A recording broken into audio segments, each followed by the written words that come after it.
Narcissists are chameleons and shapeshifters who change their color and shape depending on the outcome they want and the situation they are dealing with. They have multiple aspects to their personality. They wear a lot of masks and do not have a consistency in their personality, which is why it's really confusing to know who they are. They can be really nice to people they do not know, but they can also be a monster to you when nobody is watching. There are instances, there are situations when they're not typically narcissistic, but does that mean they're good people? Let's find out in today's episode. Hi, I am Danish, a narcissistic abuse recovery professional. Welcome to my channel. Thank you so much for tuning in. Today's topic is 5 situations when narcissists aren't typically narcissistic. Let's discuss this in depth and detail. And before we do, please make sure to subscribe if you have not already, because your subscription to this channel may help in spreading awareness about narc abuse.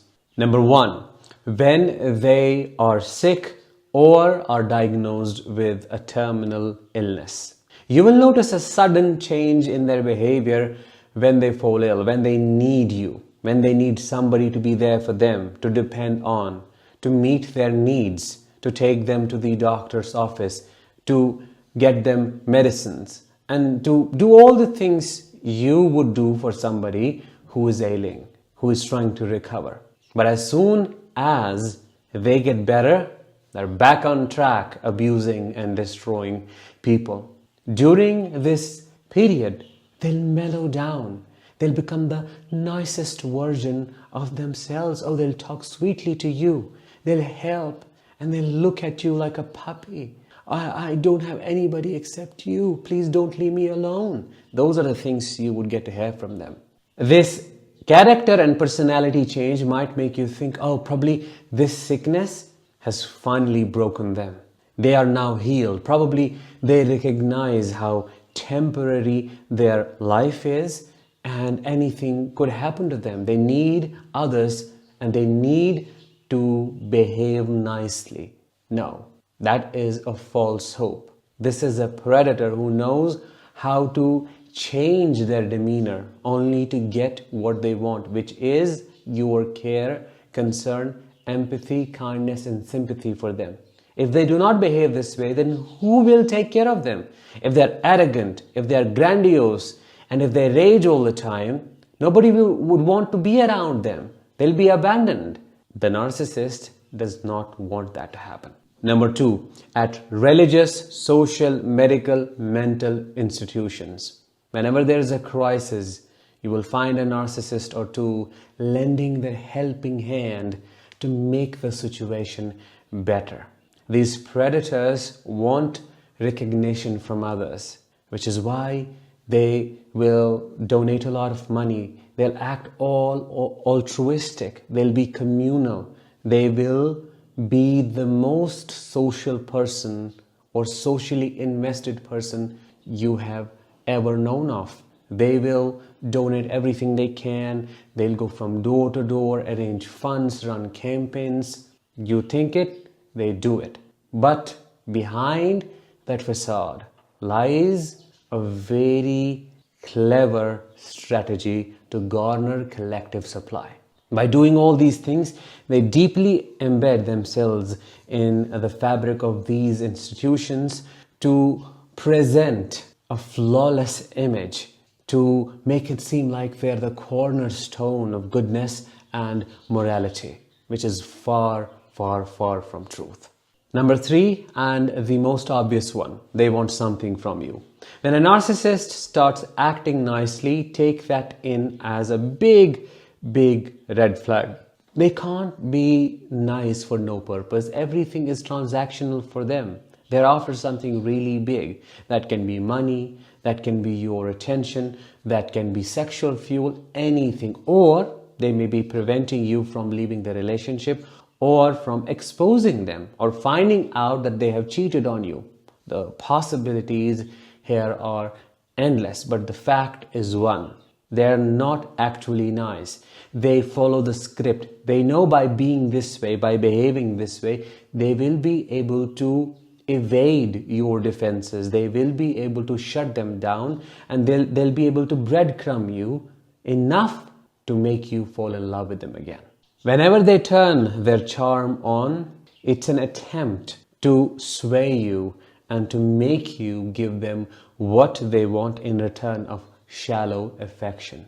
Their efforts are half-assed. They do not want to put in the work that one needs to put in to make things better. It is just temporary, it's just surface level, but for you, it may be everything if you have been deprived of actual love and affection by this monster, by this demon. Number 4, when they are running out of fuel and supply, they cannot be on their own. They can't be alone. I have said it so many times and explained it as well. They are predators, they're parasites. They need attention, validation, adoration, admiration, any emotion. It works for them. They need to feel important. They need to matter. They can't stand being cancelled. They can't stand being isolated or abandoned. So when they are running out of fuel, and let's say you are their old supply, all of a sudden you will get a random message. They'll pretend as if it was sent wrongly by mistake, and then that will initiate the conversation. They'll reel you in without your awareness of it happening, and finally they will use you to fill their supply tank. When low on fuel, they will make you feel like you are the most important person in their life. They will shower you with gifts. They will take you to fancy dinners. I'm just giving you examples. They'll do everything you have ever wanted them to do, but that is a temporary behavior. That is their fawning. They depend on you more than you depend on them. Once they are done, once they feel like, oh, they have their supply in enough quantity, they will leave you for the wolves. They will ghost you. They will be gone and make it seem like they were never there. And you will be left shocked, thinking, what was that all about? Number 5, and the last one, when they are experiencing a crisis, maybe a midlife crisis, maybe they're broke, maybe they have been sent to jail, maybe something else is going on, maybe they need a shelter over their head, maybe they can't even afford to buy their own food. What would they do? Of course, they'll come running back to you and they'll treat you like a king or queen and apologize. That is also possible, but we call it faux apology because it's not meant. They don't feel any remorse for their actions.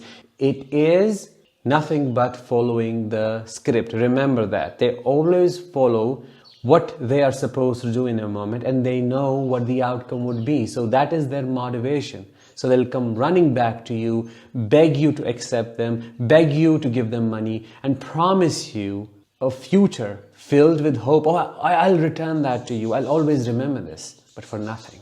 They will future fake you. They will idealize you, compliment you, say, oh, you're the best person. You know how to be helpful. You know how to nurture a man or a woman or your partner. You know how to be there for others, creating a sense of obligation, making you feel burdened and creating an invisible responsibility which will compel you to keep doing what they program you to do or what they ask of you. It's strange, it's complex, but it is insidious.